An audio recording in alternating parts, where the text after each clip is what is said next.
This is Puppets by Arlie. I'm Arlie, and this is... I'm Steve Taylor. And this is an artist interview. We are here at the Venthaven Convention. This is my first time. It's a World Ventriloquist Convention. I got to see you perform in the main stage show. I also got to see your industry lecture about marketing. You have a very impressive resume, but what is your elevator pitch? Who are you? Well, should we go find an elevator and stand in it and do it? Because we talked about this YouTube channel in the elevator. Right. I actually met you. That's I've never right. been recognized by my YouTube channel before, so it was very cool. I recognized her by watching her YouTube video. She watched in the elevator here at the conference, and I go, "Hey, Arlie, aren't you the one of the YouTube channel and doing marionettes?" Yeah, so I'm Steve Taylor. I'm known as a magical ventriloquist. So for over 35 years, I've made my full-time living doing family shows using magic and ventriloquism. Plus, I teach at lectures and conventions and workshops and have for probably 30 of those 35 years. Something that I think is interesting is you are a multidisciplinary artist and you use string puppets in your show.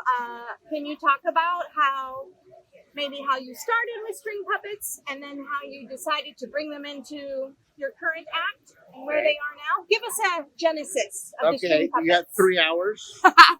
I will try to make this short. Okay. As a kid, I saw my first ventriloquist at Knott's Berry Farm in California when I was 4. Thought it was genius. Asked for my dummy for Christmas. Got my first Jerry Mahoney. So the really first thing I did, I got my Jimmy Nelson record on instant ventriloquism. The first thing I did was ventriloquism. Maybe 3 Christmases later, my sister, who worked at a maid company in California, came home and the day after Christmas and said, they have all these marionettes for sale, 50% off. And those were Pelham puppets. So I love puppetry in any way, shape, or form. And I had money from Christmas from grandparents' checks. So she ran me over to the maid company because she was old enough to drive. And they had Pelham marionettes on sale for 50% off. So instead of like $5, they were $2.50. And this was early 60s, so they didn't actually have money. We used shells. And I bought 3 because that's what I could afford. And that started the marionette binge, so much so that I had enough marionettes by the age of 8 to do my first public shows. My first public show was for a Boy Scout blue and gold banquet. I think I was 8 and the kids were like 12. And I got $2.50 for this first show.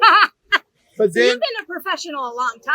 Since the age of 8. That's right. I never worked at Burger King. I never worked at McDonald's. I've always performed for money, even through high school and such. That's cool. So then I took my Hansel and Gretel marionette show to San Diego's downtown library, where they had a marionette theater in the children's section of the library, in the old downtown San Diego library. And the children's librarian said, "Do you know who Marie Hitchcock is?" And I went, "No." She said, "She's San Diego's puppet lady, and she's performing here for her Easter show in a couple of weeks. You come back, and I'll introduce you." I came back, saw Marie's show in the same puppet theater, and she took me backstage to meet her.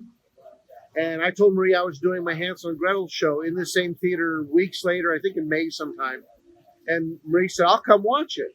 After watching it, Marie asked me, "Would you like to be my apprentice?" Cool. So I'm like 8, 9 years old. And I'm like, why is this lady, famous marionette lady, asking me, a 9-year-old, to be her apprentice? So I took her up on it. And from 9 to 14, I was her marionette apprentice. And in fact, she was so well known that when she passed away, they renamed the Puppet Theater in Balboa Park in San Diego after her. So it's now called the Marie Hitchcock Balboa Park Puppet Theater. I discovered at age 14 magic because a magic shop opened in San Diego, which we didn't have before. My magic shop was Disneyland. That was my magic shop growing up. I'd save all my money every year and buy my magic tricks at Disneyland's magic shop. And I discovered magic, and that really took off. And so I kind of left the ventriloquism and marionettes behind. After earning a bachelor's and master's in film from USC, I worked in Hollywood 10 years. Good pay, but not great for family. Not great for a family life. And in 1988, the writers, like just now, they went on strike and they shut. First time in 10 years I was out of work, and I had started the ventriloquism again, doing it for church for free on the side while I worked in the film industry in Hollywood. And we started coming to the ventriloquist convention about 1986. Oh, wow. And so I really said, I want a hardwood figure. And I started doing ventriloquism again. 88, went out of work, so I started performing, waiting for the writer's strike to end. It took 14 months they were on strike. I just kept performing, and that just grew so big that I liked working for myself. I liked making my own hours. I liked being home with my wife and kids. Beyond that, because Hollywood, you could be walking out the door at 6 p.m. and get a phone call that would keep you there for 3 days straight.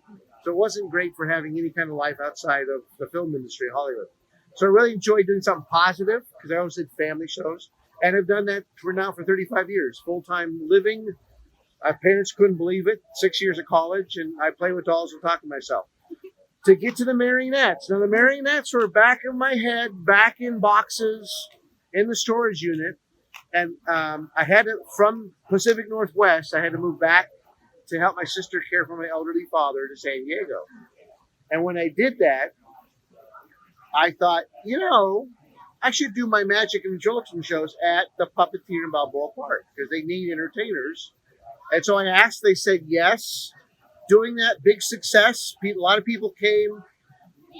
They knew of Marie. I was able to fill in a lot of her history.